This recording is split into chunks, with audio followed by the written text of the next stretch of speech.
Assalomu alaykum qadrli kanalimiz kuzatuvchilari, e'tiboringiz markazida yana Sport Plus kanali. Qadrli do'stlar, hozirgi dasturimizda internet olamida ro'y berayotgan eng so'nggi yangiliklar to'g'risida batafsil gaplashamiz. Qadrli do'stlar, bugungi dasturimizni boshlashdan oldin, agarda siz kanalimizda yangi bo'lsangiz, albatta kanalimizga obuna bo'lib qo'ying. Sport Plus kanali oilasi a'zosiga aylangan har bir kishi biz uchun juda ham muhim. Bundan tashqari, mana shu roligimiz tarqalishi, mehnatlarimiz besamar ketmasligi uchun pastga tushib, bir dona like bosib qo'ygan bo'lsangiz, men bugungi dasturimizni boshladim. Rossiya propagandisti Vladimir Solovyov aytgan gaplar butun Markaziy Osiyo xalqlarini noroziligiga sabab bo'ldi. Videoni o'zingiz ko'ring. Средняя Азия, Центральная Азия, как ее называют. Вот это для нас может быть гигантской проблемой. U Ukraina kabi Markaziy Osiyo davlatlarida ham harbiy operatsiyalar o'tkazilishi va butun Markaziy Osiyo davlatlarini bizniki deb gapirgan. Ammo ular agarda butun Markaziy Osiyo davlatlari birlashadigan bo'lsa, nimalar bo'lishini tasavvur qila olishmayapti. Menimcha ham barcha qardosh davlatlar birlashadigan vaqt keldi. Xo'sh, do'stlar, siz nima deb o'ylaysiz? Rus propagandisti Vladimir Solovyovning fikrlarini tinglagan bo'lsangiz kerak. U Rossiya Ukrainada o'tkazgani singari Markaziy Osiyoda ham harbiy operatsiya o'tkazish kerakligini ta'kidlab, mintaqani bizning yerlar deya aytib o'tgan. E'tiborlisi, bu kabi chaqiriqlar, fikrlar Rossiya propagandasi tomonidan oxirgi paytlarda juda ko'p jarang sochmoqda va bu gapirayotganlarning shaxsiy fikri bo'lmaydi ko'p hollarda.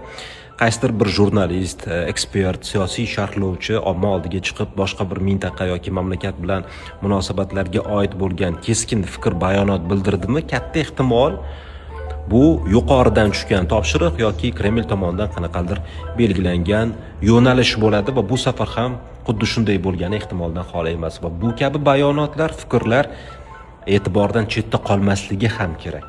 Nima uchun va biz nima qilishimiz kerak degan savolga o'zimning shaxsiy fikr mulohazalarimni bildirib o'tmoqchiman.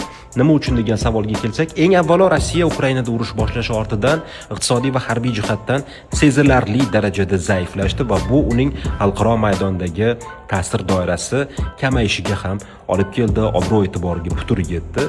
Eng avvalo Rossiya Kavkazda, Suriyada, misol uchun yoki mana yaqindagina Lotin Amerikasida siqib chiqarila boshlandi va shunday bir sharoitda Markaziy Osiyoda ham ta'sir doirasi kamayishni istamaganligi ortidan mana shu kabi bayonotlar tez-tez jarang sochyapti. Bu orqali mintaqa mamlakatlarga bosim o'tkazishni istaydi. Nima qilishimiz kerak? Eng avvalo Markaziy Osiyo mamlakatlari jipslashda birdamlikda davom etish kerak. Bugun xayriyatki mintaqada vaziyat anchagina yaxshi. Bugun Markaziy Osiyo mamlakatlari o'rtasida avvalgidek ziddiyatlar yo'q. Va bunda O'zbekistonning katta o'rni bor va bugun mintaqaning 5 ta mamlakat rahbarlari ham, xalqlarimiz ham, davlatlar o'rtasidagi aloqalar ham juda ham yaxshi, do'stona, bir-birimizni har doim qo'llab-quvvatlab kelmoqdamiz. Bu bardavom bo'lsin va shu orqaligina biz tashqi tahdidlarga qarshi tura olishimiz mumkin. Chunki bugun dunyo tartiboti xuddi o'rmon, ya'ni jungli qoidalaridan kelib chiqib belgilanmoqda. Ya'ni kim kuchli bo'lsa, ana shu hukmron degan qoidadan kelib chiqib.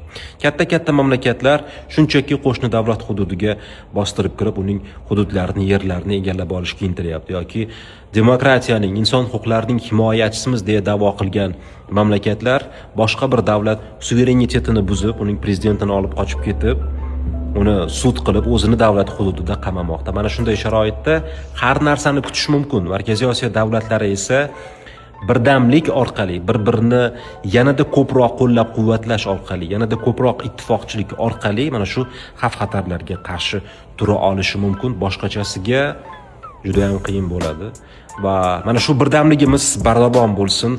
Xalqlarimiz o'rtasida ham, davlatlarimiz o'rtasida ham munosabatlar, aloqalar yanada mustahkamlanaversin va dunyo tinch bo'lsin. Mana do'stlar, bugungi video yetkazmoqchi bo'lgan yangiliklarimiz shulardan iborat edi. Video yoqqan bo'lsa like bosishni unutmang. Keyingi dasturlarimizda ko'rishguncha xayr, o'zingizni ehtiyot qiling. Sport Plus kanalimizdan uzoqlashmang. Tez orada ko'rishguncha do'stlar.